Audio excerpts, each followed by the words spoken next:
Praise the Lord. கர்த்தருடைய பரிசுத்த நாமத்திற்கு மகிமை உண்டாவதாக.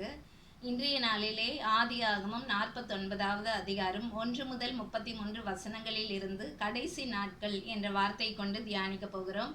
முதலாவது இந்த அதிகாரத்தில் என்ன வேத வார்த்தை உள்ளது என்பதை சுருக்கமாக காண்போம். யாக்கோபு தன் குமாரரை அழைத்து, நீங்கள் கூடி வாருங்கள், கடைசி நாட்களில் உங்களுக்கு நேரிடும் காரியங்களை அறிவிப்பேன் என்றான். பின்பு ஒவ்வொருவருக்காக அவன் கூறிய வார்த்தைகள்: முதலாவது, ரூபனே, நீ என் சேஷ்டபுத்திரன், நீ மேன்மையில் பிரதானமும் வல்லமையில் விசேஷமும் ஆனவன், நீ மேன்மை அடைய மாட்டாய், உன் தகப்பனுடைய மஞ்சத்தில் ஏறினாய்.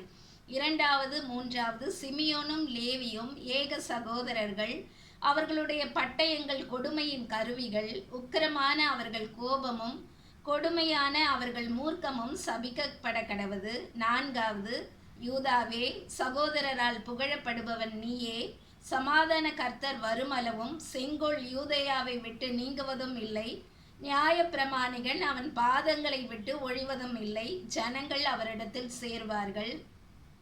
ஐந்தாவது, செபுலோன் கடல் துறை அருகே குடியிருப்பான், அவன் கப்பல் துறைமுகமாய் இருப்பான். ஆறாவது, இசாக்கர் 2 பொதிகளின் நடுவே படுத்துக்கொள்வான், பலத்த கழுதை சுமக்கிறதற்கு தன் தோலை சாய்த்து படுத்துக்கொள்ளுவான்.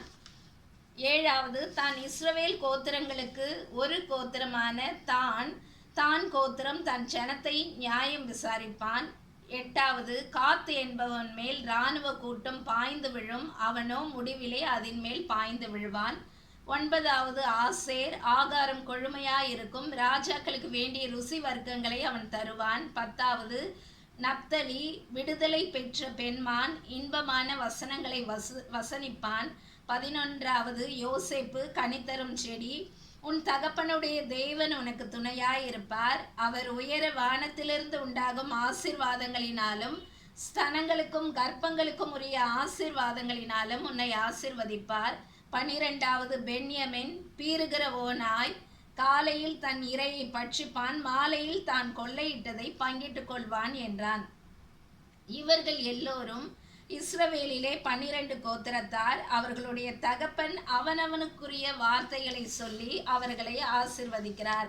பின்னும் யாக்கோபு அவர்களை நோக்கி, என் பிதாக்களோட சேர்க்கப்பட போகிறேன், என் பிதாக்கள் அண்டையிலே என்னை அடக்கம் பண்ணுங்கள் என்றான். பிறகு யாக்கோபு தன் குமாரருக்கு கட்டளையிட்ட பின் கற்றலின் மேல் தன் கால்களை மடக்கி கொண்டு ஜீவித்து போய் தன் ஜனத்தாரோட சேர்க்கப்பட்டான். ஆம் பிரியமானவர்களே, இந்த அதிகாரத்தில் நாம் பார்க்கும் பொழுது யாக்கோபு மரணம் அடைவதற்கு முன் தன் பிள்ளைகள் அனைவரையும் கூடி வர செய்து அவர்கள் ஒவ்வொருவருடைய கடைசி காலங்களிலே அவர்களுக்கு என்ன நேரிட போகிறது என்ற வார்த்தைகளை அவர்களுக்கு கூறுவதாக பார்க்கிறோம். உலகத்தில் எப்படி இருக்க போகிறார்கள் என்பதை யாக்கோபு அறிவிக்கிறார். அது அப்படியே ஆயிற்று. ஆம், இந்த உலகத்தில் வாழ்கிற நம்முடைய பெற்றோர்கள் இப்படிப்பட்ட வார்த்தைகளை நம்மிடத்தில் கூறியிருக்கிறார்களா? சிந்திக்க வேண்டும் பிரியமானவர்களே.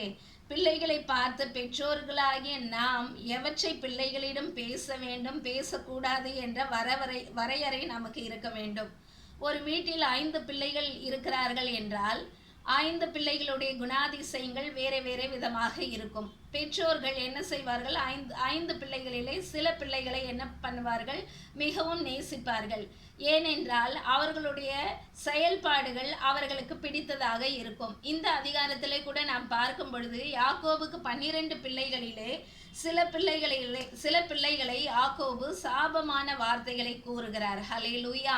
சில பிள்ளைகளை ஆசீர்வாதமாய் அவர்கள் மிகவும் நன்றாய் இருப்பதாக அவர் கூறி ஆசீர்வதிக்கிறார். ஹல்லேலூயா. ஒரே தகப்பனுக்கு பிறந்த 12 பிள்ளைகளிலே இப்படி 2 விதமான வார்த்தைகள் வருவதாக நாம் பார்க்கிறோம். ஆதலால் நம்முடைய பிள்ளைகள் இந்த உலகத்தில் நல்ல முறையில் வாழ்ந்து ஆண்டவரை மகிமைப்படுத்தக்கூடிய செயல்களை செய்ய வேண்டும் என்றால் முதலாவது நாம் பிள்ளைகளுக்கு முன்மாதிரியாக வாழ வேண்டும். வாழ்ந்து காட்ட வேண்டும். எல்லாவற்றிலும் பிள்ளைகள் நம்மை பார்த்துதான் கற்றுக்கொள்ளுகிறார்கள். ஆகவே பிள்ளைகளிடம் எப்படி பேச வேண்டும், எப்படி செயல்பட வேண்டும் என்பதை நாம் முதலில் கற்றுக்கொண்டு பிள்ளைகளிடம் நாம் பேச வேண்டும். ஏனென்றால் நம்முடைய அடுத்த தலைமுறையினர் எவ்விதத்திலும் ஆண்டவரை விட்டு பின்வாங்கி போகக்கூடாது. வேதத்தில் கூட ஒரு வசனம் என்ன சொல்லுகிறது என்றால், நீதிமொழிகள் 22ஆம் அதிகாரம் 6ஆம் வசனத்திலே நாம் பார்க்கும் பொழுது, பிள்ளையானவன் நடக்க வேண்டிய வழியிலே அவனை நடத்து, அவன் முதிர் வயதிலும் அதை விடாதிருப்பான். ஆம், ஒரு குழந்தை 8 வயதிற்குள்ளாய் எவற்றை கற்றுக்கொள்ளுகிறதோ அதின்படிதான் அந்த குழந்தை வளரும். நம் இந்த உலகத்தில் கூட சொல்லுவது உண்டு, 5இல் விளையாதது 50இல் விளையுமா என்று சொல்வதை நாம் கேட்டிருக்கிறோம்.